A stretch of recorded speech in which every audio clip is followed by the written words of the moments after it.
today's objective would be to know the evolutionary trends, how the animals along the time has evolved in its shape, form, complexity, and behaviors, and how it helps the taxonomists to classify the animals into different groups. Right, so before we start the main topic today, I just want to recap the main characteristics of the animals because we are going to deal with the animals in this whole course.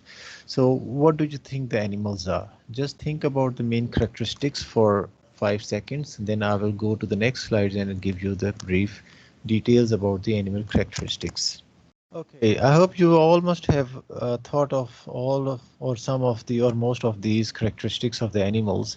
So starting with that animals, if we see the animals from the simplest form, the unicellular microorganisms like amoeba or paramecium or euglena, maybe. So they all have the specific composition, and that composition is made up of the specific chemical elements, like and major of them are oxygen, hydrogen, and nitrogen.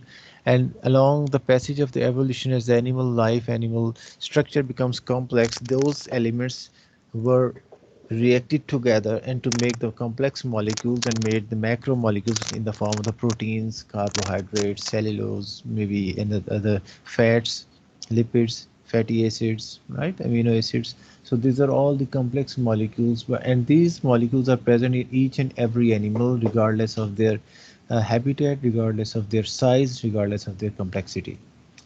And secondly, second characteristic is that each animal has a specific organization within their body structure and body architecture. The number of the cells are present. Now, this characteristic is more common in the higher animals or in the multicellular organisms. So they have a number of the cells which are organized into different forms and functions into different layers, and each layer has its own differentiated fate. For example, in the higher animals, you all must know that there's endoderm, ectoderm, mesoderm, three germ layers, and each layer has its specific fate. So ectoderm makes the skin and the nervous system. The endoderm makes the digestive system, alimentary canal, and all the organs associated with the digestion and reproduction. And the mesoderm makes the skeleton and all connective tissues and all other body viscera, right? So they have a specific organization. Thirdly is that animals has the ability to reproduce. Could it be asexual reproduction in the form of the single cellular organisms or some early simple organisms, and it could be mostly sexual reproduction in the form of uh, higher animals. Then they have a specific genetic material that can be shared between the organisms through the reproduction. So the ancestors pass on their basic characteristics to their offsprings by reproduction.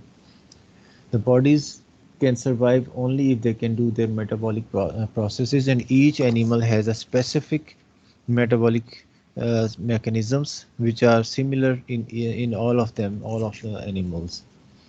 And then they, as a result of that metabolism, the animals continue its development and they increase in size, increase in number, etc. And finally the animals have the ecological interactions with the environment and other organisms, and these interactions are more obvious and more vivid as compared to the plants. So these were the basic characteristics of the animals. Now we move towards the evolutionary trends, and that I will discuss in the next video.